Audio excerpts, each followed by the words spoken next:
Commencing countdown. 3, 2, 1.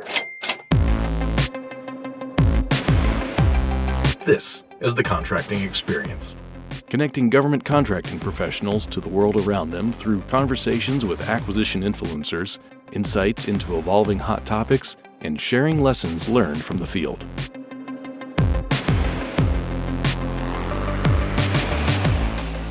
Spark Tank is an annual competition put on by AFWERX where airmen pitch innovative ideas to top Air Force leadership and a panel of industry experts.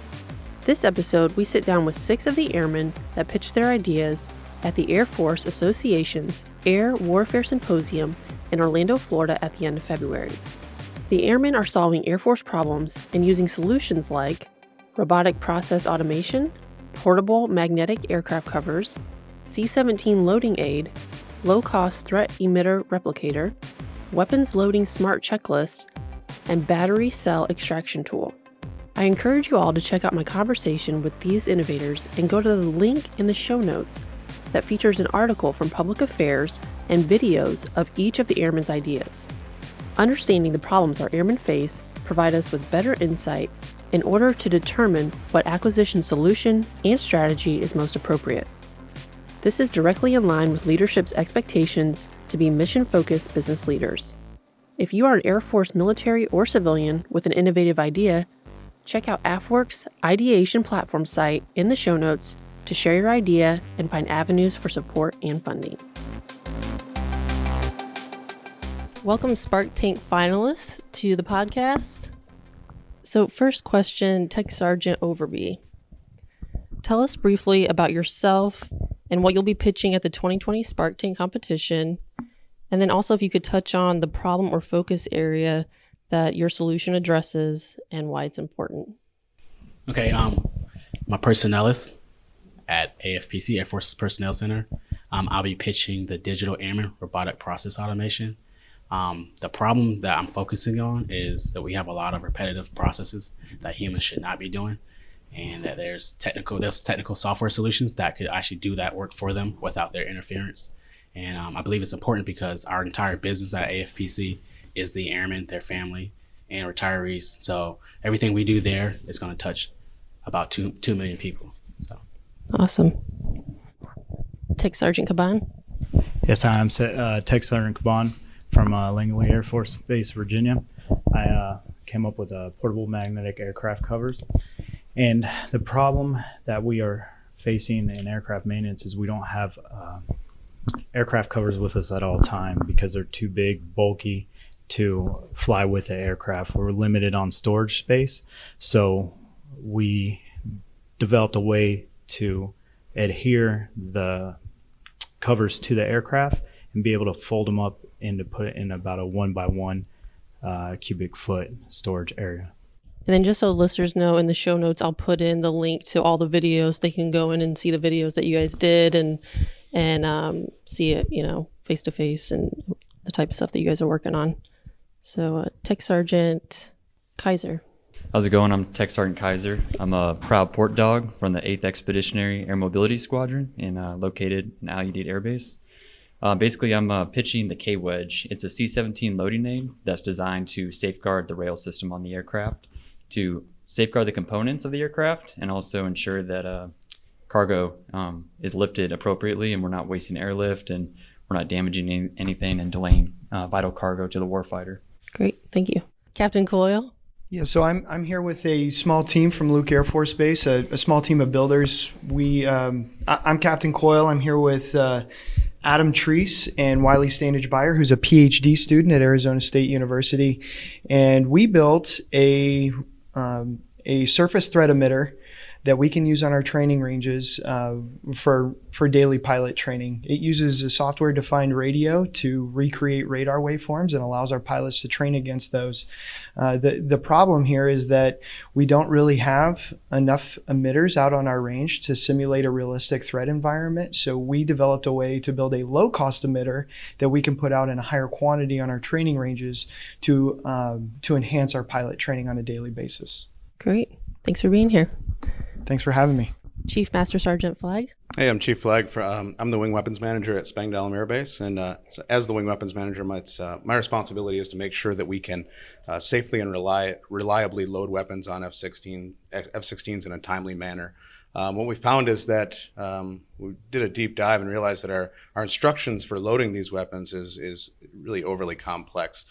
Think of it this way: there's between the number of munitions that we have, the number of different ways we can load them, and you think about different fuses and initiators, there's literally billions of different ways that you could load an F-16 with weapons, but we've only got 25 checklists that tell us how to do that.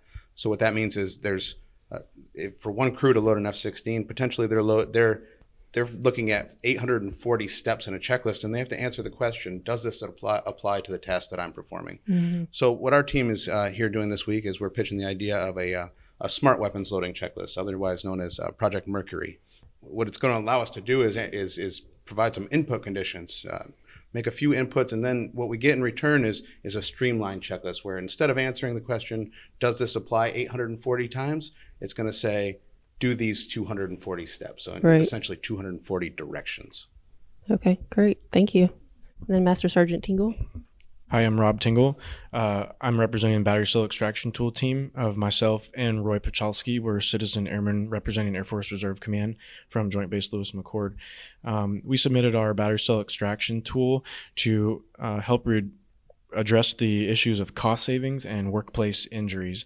So when you're working in the shop every day and you're watching these technicians struggle with pulling cells out of a NiCad battery, we had to come up with a new way of doing this. Each one of those is $1,000. There's 20 of them in each battery, so the costs can go up pretty rapidly if you're damaging an otherwise serviceable cell. So we address that, and we also address workplace injuries. If you look at the data of like VA costs when airmen get partnered up with the VA after they leave the service, the costs have rise by like $100 billion in 20 years. So I think everybody should be making an effort to reduce workplace injuries while they're in the military. Right, definitely. So next question, Tech Sergeant Overby, we'll start with you. What has the process been like to get to the actual Spark Tank pitch event, and how did you prepare?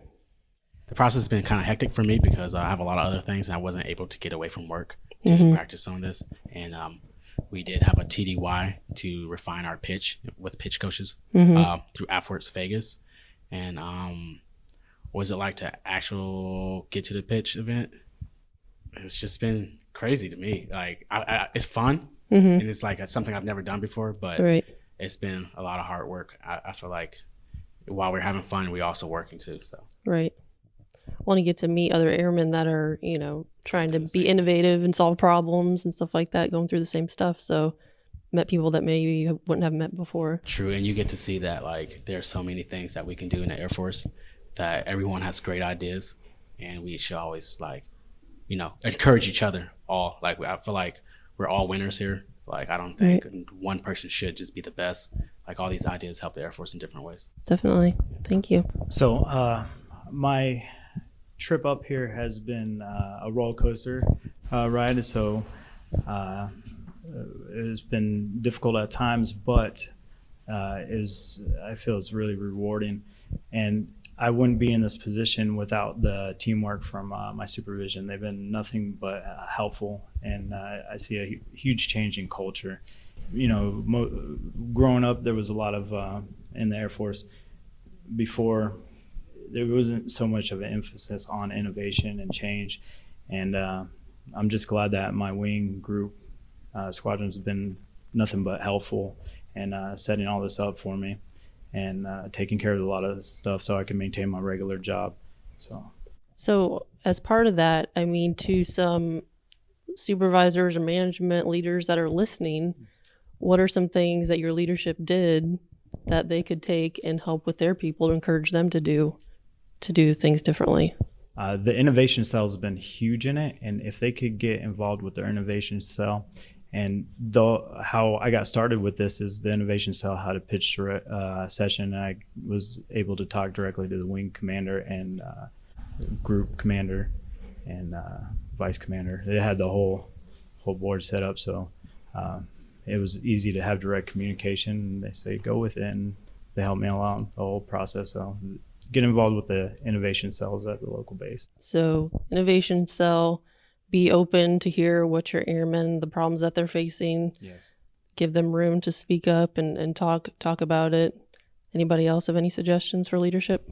Yeah, I think going along with not only just the innovation cells, but I don't know if you guys all had the same thing, but at Luke, we had the Squadron Innovation Funds, and that's what really kicked off our project. And it really started off as a learning opportunity for us to get some new technology and start playing around with it and seeing what was possible. But those innovation funds made that available to us. So along with those innovation cells, also comes, a little bit of extra funding that allows airmen to experiment and try new things. Okay, thank you. Oh, yes.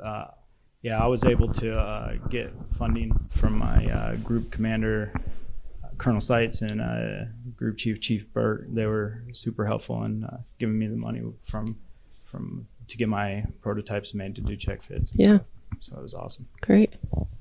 One thing I think is important that all airmen should know is that the site out there, Idea Scale, it's a direct line to your MAGCOM Innovation Office.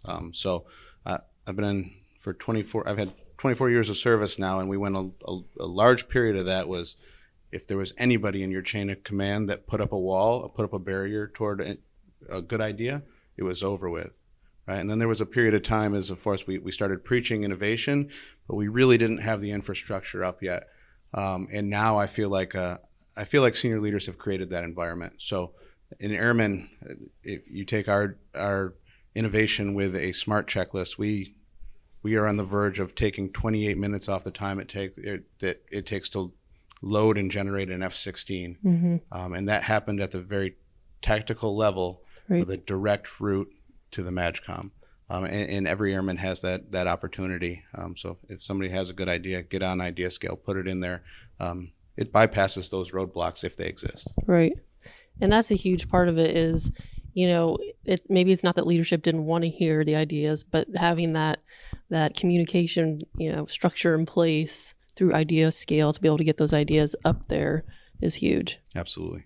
I was just going to add that for the process of coming and being here at the final Spark Tank with the other 5 competitors has been, a whirlwind. So being over in Al-Udeid, you're half a world away from everyone else and trying to coordinate, the TDYs, trying to coordinate how the data to really back up your idea. But one thing that I learned is that probably your most precious resource is your fellow airmen, because even if you have a great idea, you still need to find a way to fabricate it or to somehow make it or collaborate with someone with an expertise.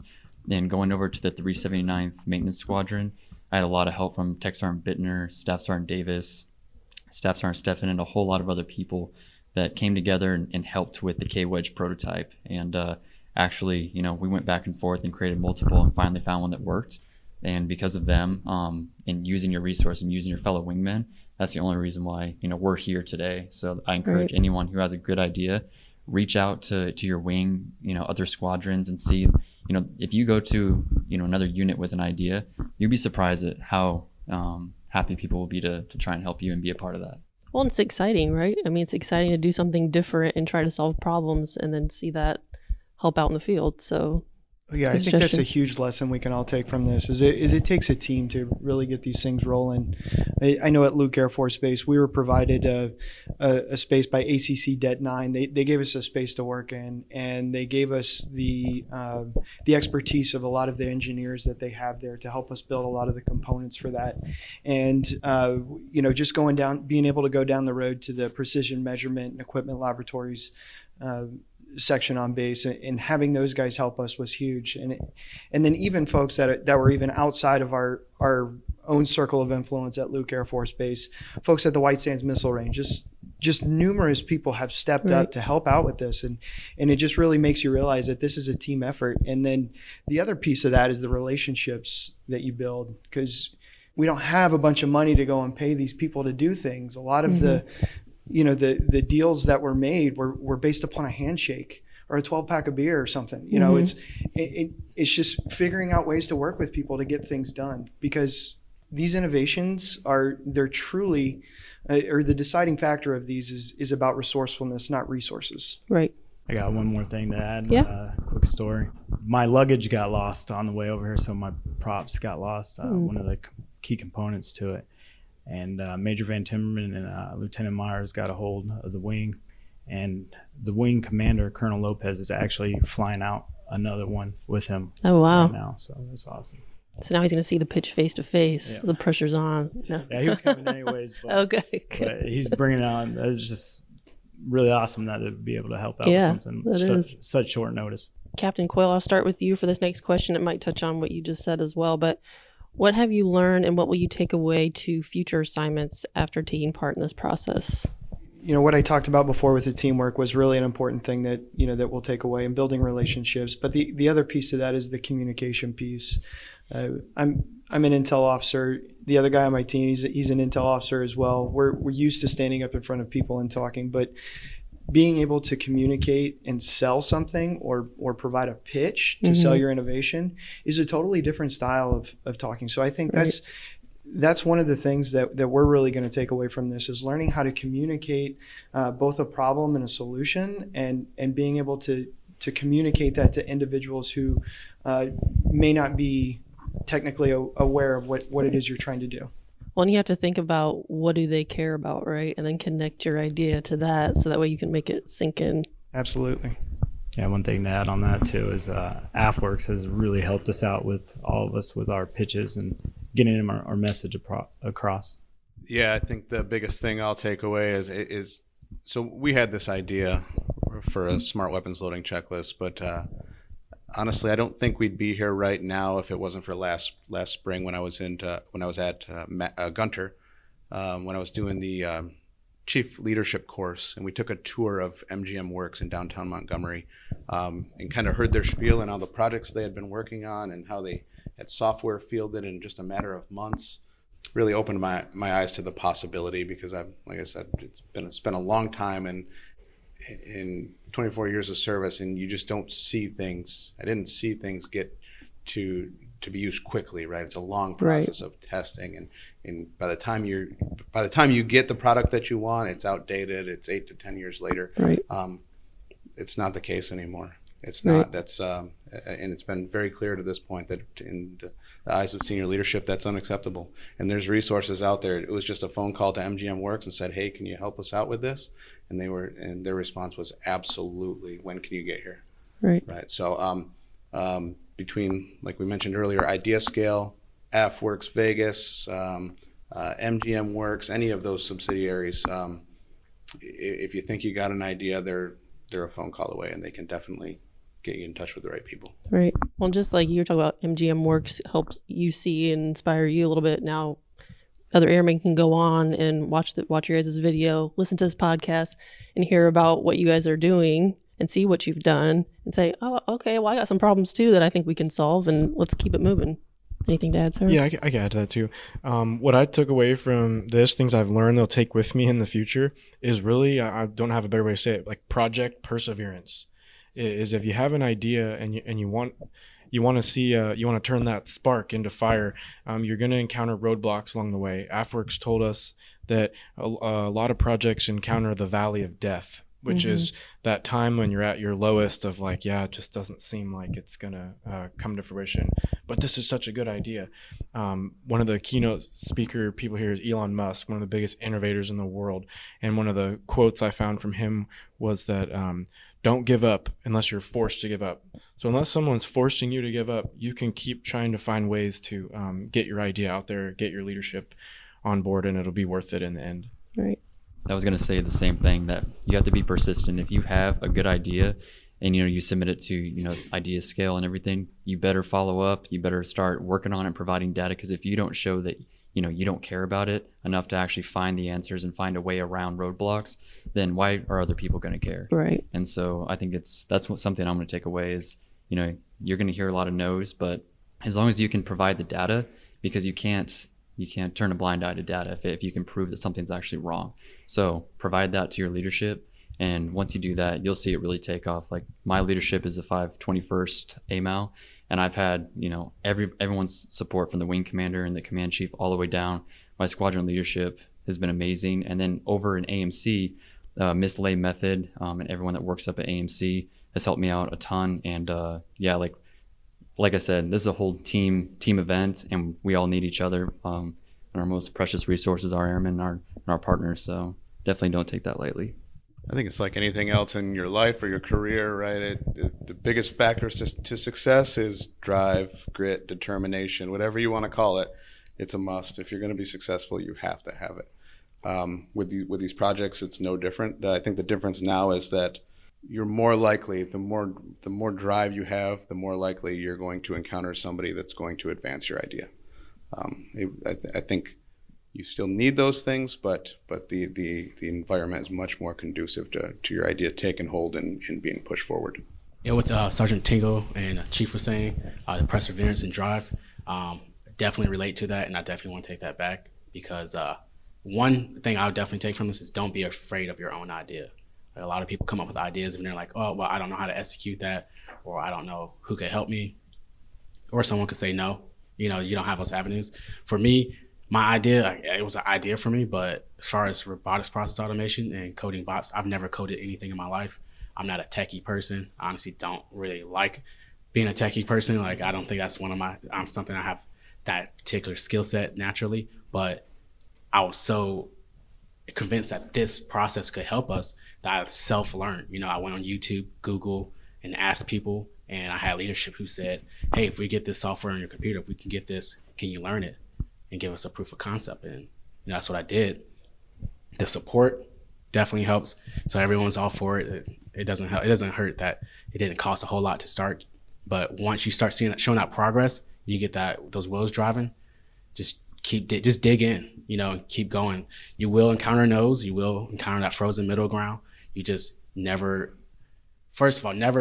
stop with the first no. You know, that's when you have a great idea. If you really believe in it and you can show the data, you will prove it with that drive and that perseverance. So never stop with the first no. And if you have airmen with ideas, if you think it's a bad idea, don't say no, that's stupid. Say, hey, maybe you can refine this idea so you can communicate it with me better than because I'm not getting it right now, something like that, you know? So don't just knock them, like help them refine it or try to get to what they're trying to get out of it and figure it out with them. Well, and when do we learn the most? When we actually fail, right? So maybe it's allowing an environment where your airmen can fail a little bit in a safe way, right? So they can learn from it and then go to the next thing. That's actually something I learned from General Kelly, who was the previous commander of AFPC, is he said, if you have a great idea, present it. And if it works, great. If you have a great idea and you present it and it doesn't work out, don't give up. Keep pushing. You know, a bad idea can turn into a good idea. Right. The idea was generated for a reason, because there's a problem. And at the end of the day, if you come up with an idea and they say no, think of the reason why they say no and say, well, why are they saying no? And if it's valid that they're saying no for that, still try to push and solve that problem, because you're solving a problem. And that's the reason why you had the idea, not for no other reason, pretty much.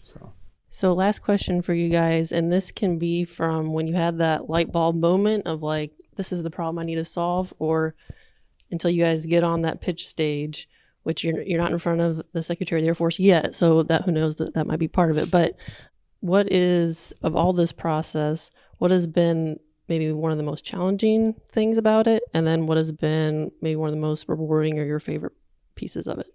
The most challenging part of this was really just being able to drive through and get everything done and get everything in order with the timeline of AFWERX and the Spark Tank. That's the most challenging part of it for me. What makes it easier is definitely leadership support. Like, what was the most rewarding part, or the most rewarding part is just seeing that your idea is loved and that you have support even from other innovators and other people who are competing with you. I don't think anyone's competing against me. I just feel like we all support each other. That's the most rewarding part. Awesome. Yeah, I would think one of the most difficult thing in this whole process is just finding time to balance with it. And my team has been super helpful at mitigating all the obligations I have and sharing with it. So having a good support is really, really awesome. What I think this is most rewarding about it is being able to communicate with other team members here that all come up with good ideas. Every one of these guys here has an awesome idea, and helping other people through them, because since I started, everybody's been, asking me how to do this and that. And so we got a lot of other good ideas just spreading out and making everybody's life easier. So yeah, just, being stationed on a 1 year, 1 year tour in Al-Udeid, it's challenging because you have long work weeks, long work hours. I have 44 airmen in my section that, we're trying to take care of, make the mission happen. As everyone knows, it's been highly active, like pretty much the entire past year over in the AOR with, the region. So it's been challenging trying to balance work, trying to balance this project, your personal life, and just go in and day out and try and make some kind of progress towards your idea. And so sometimes it happens slow. Sometimes, you make big leaps, but just don't get discouraged. And that's what I learned about this is, don't get discouraged, just keep pushing through with that perseverance we talked about. And that environment just makes it incredibly difficult. But at the end of the day, like the project, the idea came at a good time to where I had a lot of time left in Al-Udeid to kind of see it through with my partners over at the 379th Expeditionary Maintenance Squadron. Like, they've been super helpful. And honestly, some of the most rewarding experiences is actually using the K-Wedge out on the aircraft and seeing my airmen, rejoice at the fact that, they're not scared of damaging the cargo aircraft anymore. They're not scared of damaging those rails, and that actually works. And proving that concept and seeing how that, helps out the airmen so they don't have to endure, what we have for over 2 decades, that's extremely rewarding. And then, like I said, like some of the people that we've met, all the other 5 contestants are awesome, and we spent a lot of time together at AFWERX Vegas, who really prepped us for this. And then meeting, I had my pitch coach, Ms. Darla Kelly at AMC, was super helpful and super active and helping me with everything that I needed. And the support is great. It's one of the most rewarding experiences, and seeing it actually work and help the lives of those other airmen. Yeah, and I think I agree with Sergeant Kaiser and Rob.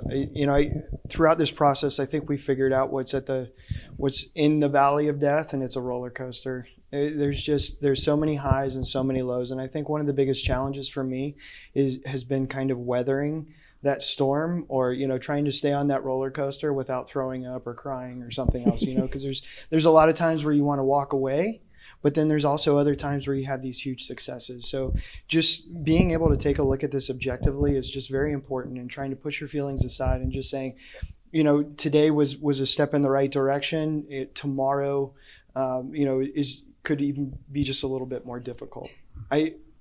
Conversely, I think the most rewarding thing that I've experienced throughout this is really seeing your innovation or your project come to life, seeing it work for the first time. For us, it's flipping a switch on and then just seeing something happen. It's an amazing feeling, and when you see it work, there's just nothing like it in the world. And that's what really helps you keep pushing forward, stay on that roller coaster, and keep pushing forward. Yeah, I think the most challenging thing, like we heard a couple times previously, is time. For most of us, we have full-time jobs. Let's be honest, for a lot of us, it's more than a full-time job. So now you throw in innovation and everything that goes along with that, and it's difficult. I would encourage supervisors, leaders, and organizations to invest in the future. Right? A lot of times we get caught up in the grind, and it consumes us, and we feel like that's our purpose, and we kind of lose sight. We lose sight of that future. Make that investment. Give those airmen that are developing their ideas, give them time to go after it, and it's going to pay off. It's going to pay off in the long run. The most rewarding thing was those individuals who feel the pain of the current process, seeing their face when you put something in their hands, and you see them light up, and you see the emotion in them because they felt that pain for so long. Even though about half of the responses are, "That's dope."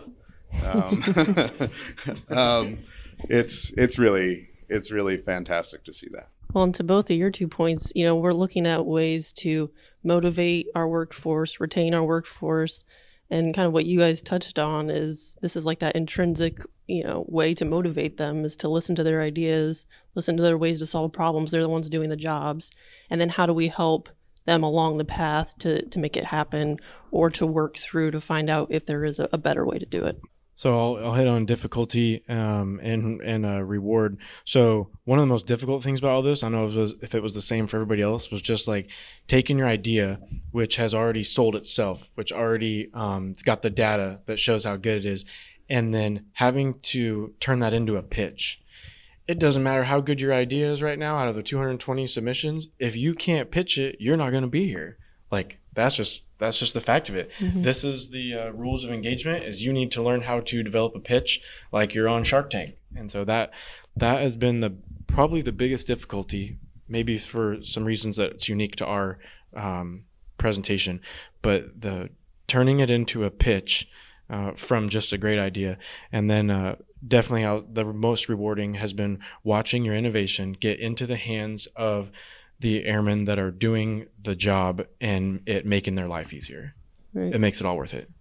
Well, to what you just said, even though the most difficult is making it a pitch, I mean, all of you are now going to be on the big stage here in a couple of days. And so I guess the message is you guys can do it, right? You can figure it out. Just like you said, you use Google and the internet to figure out different things. I mean, put yourself out there and you can do it. So I want to thank all you guys for being on the podcast today. I really appreciate meeting you guys and getting your story out. The Contracting Experience podcast hit its 1-year birthday in October 2019. If you have enjoyed listening, I ask you to share the podcast with your friends and coworkers and leave us a review on iTunes.